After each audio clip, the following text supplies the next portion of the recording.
Ma'am, I'm showing your balance as $312.18. Brenda said it twice, slow, like maybe the first time hadn't landed right, while I stood at the counter of the Fifth Third on Alida Road with my coat still buttoned to the chin, asking her to look again, because 2 days before that account had $48,712 in it.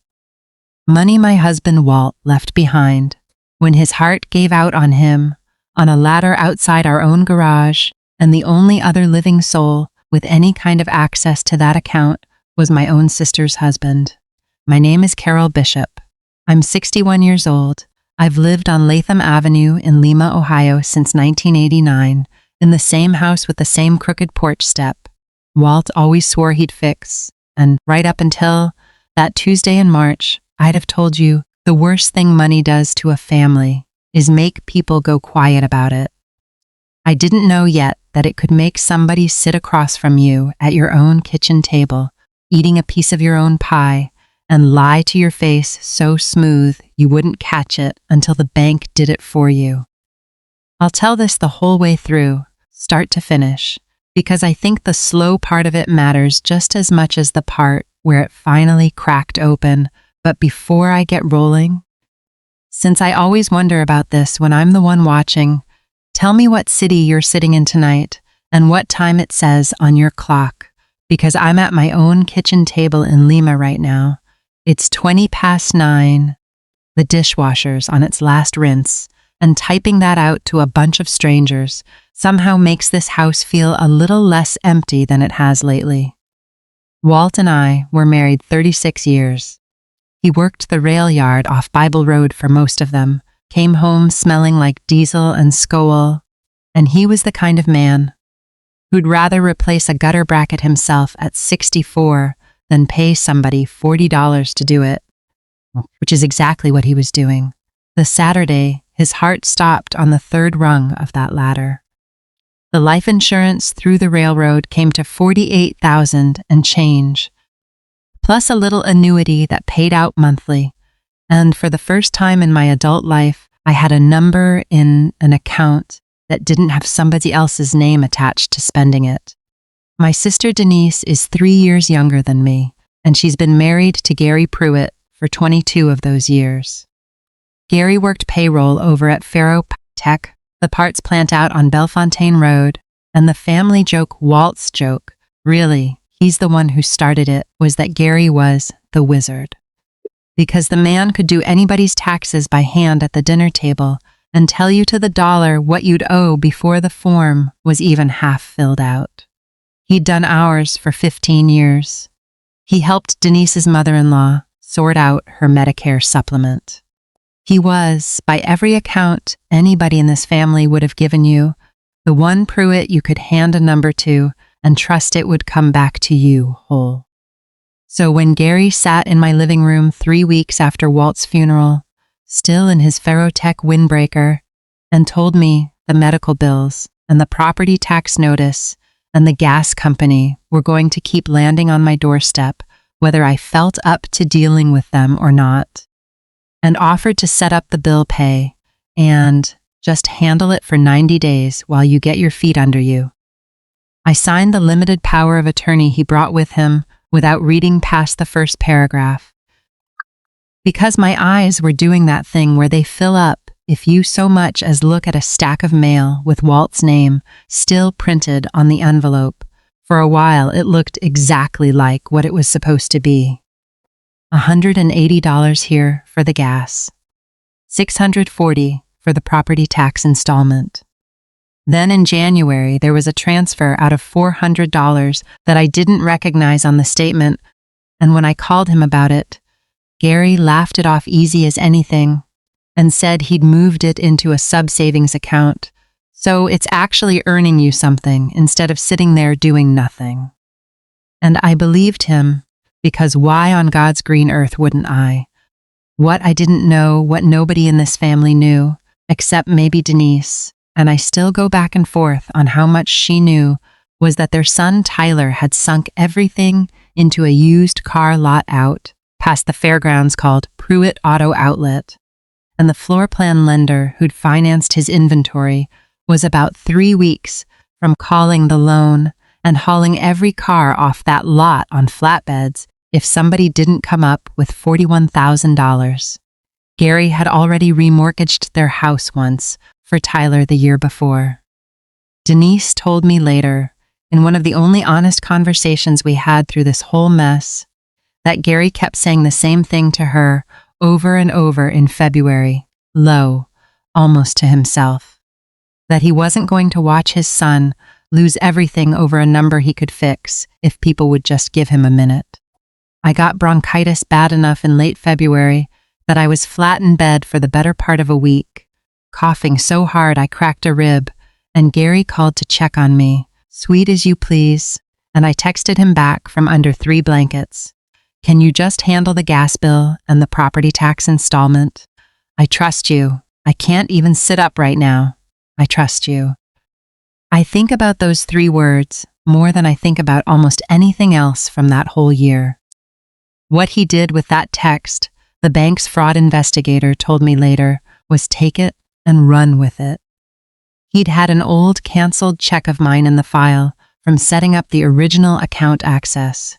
And somebody and I want to be careful here, because I can't swear in a court of law it was Gary's own 2 hands that did the cutting and the taping, only that it ended up on a wire authorization form with my signature on it, looking close enough that a teller at a different bank's lending office didn't blink. $41,000 went out of my account in one transfer to a business account belonging to Pruitt Auto Outlet LLC to pay down that floor plan loan before the lender's deadline hit. I found out because I'd gone in to deposit my March annuity check and thought I'd just glance at the balance while I was standing there. More out of habit than worry, and that's the conversation I started this whole thing with. Brenda's face when she turned the screen toward me so I could read the number myself. The particular kind of cold that goes down through your knees when a number that big has simply stopped existing, and nobody warned you it was leaving. I drove straight to Denise's, didn't even take my coat off when I got there, and I remember the smell of her kitchen, garlic, and something with onions in the oven. Completely ordinary. While I stood there and asked her if she knew anything about $41,000 of my husband's life insurance sitting in her son's car lot's bank account. She went white, then she went defensive, in that order, the way people do when the shock hasn't caught up to the explanation yet. Gary would never do something like that on purpose, she said. There's probably a mix-up. And then, once the mix-up stopped holding any water at all, once Gary himself sat at that same table 2 nights later and admitted what he'd done without ever once saying the word forgery out loud, Denise looked at me and said the sentence, I don't think I'll ever fully get out of my ears. He was going to pay it back before you even noticed, Carol. You didn't have to go and make this into a whole thing. I filed the police report on Thursday.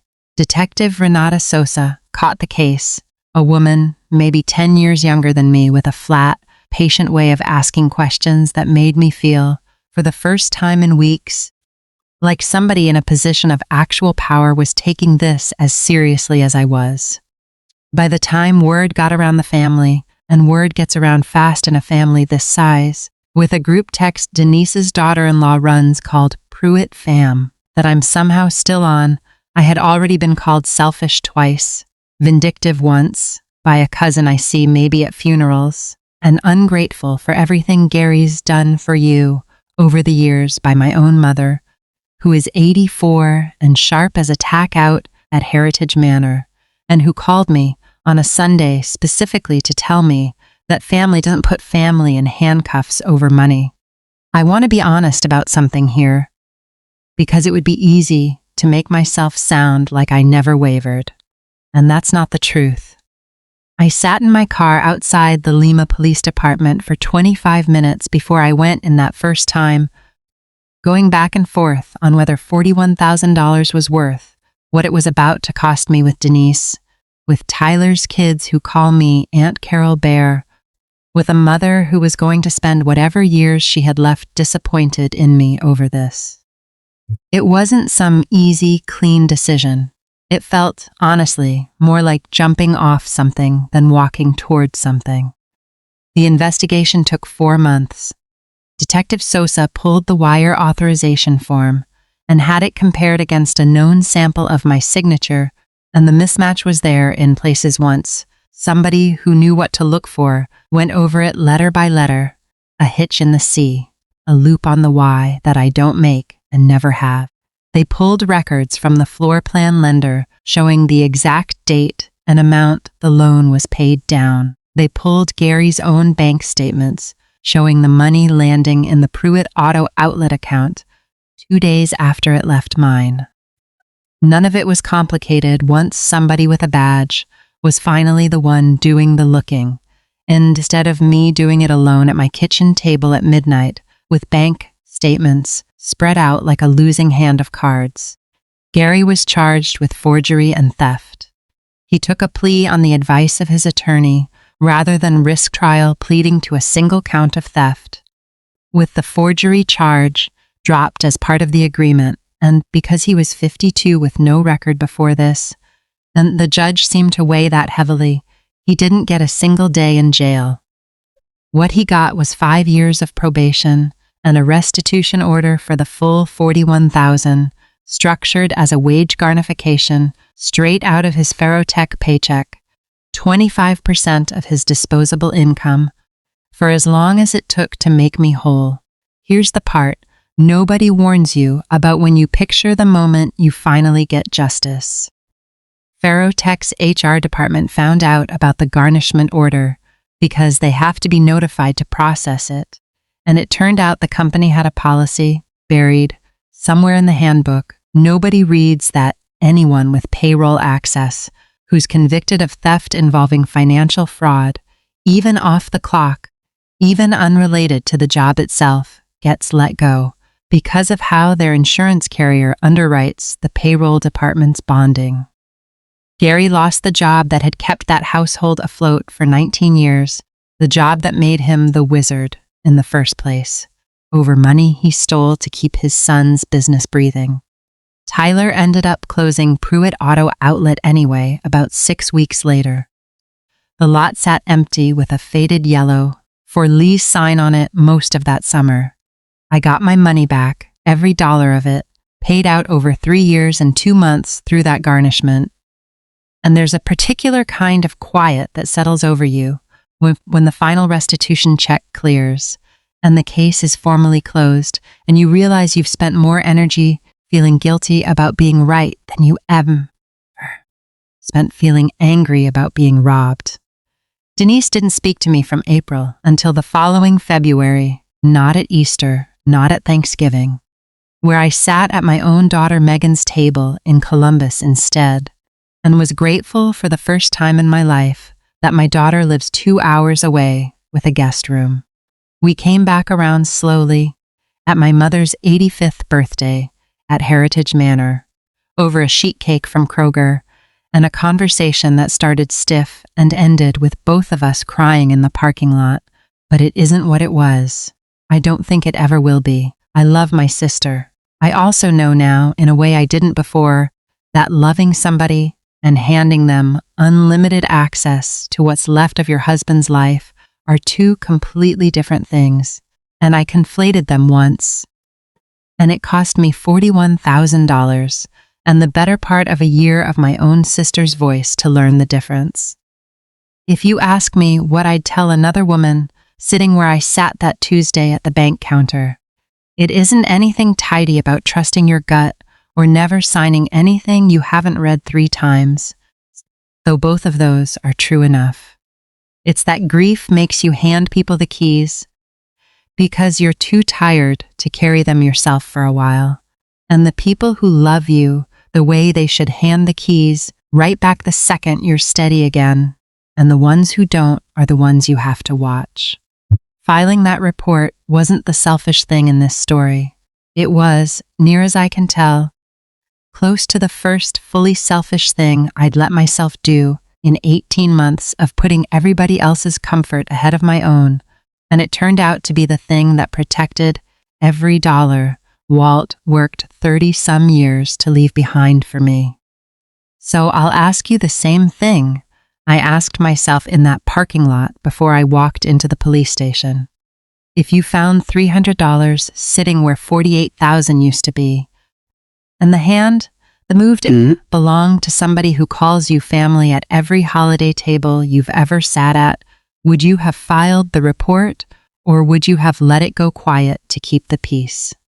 Tell me what you'd have done, and if tonight's the kind of night you've got 15 more minutes in you, I've got another one of these to tell you, about a debt that wasn't even mine to begin with.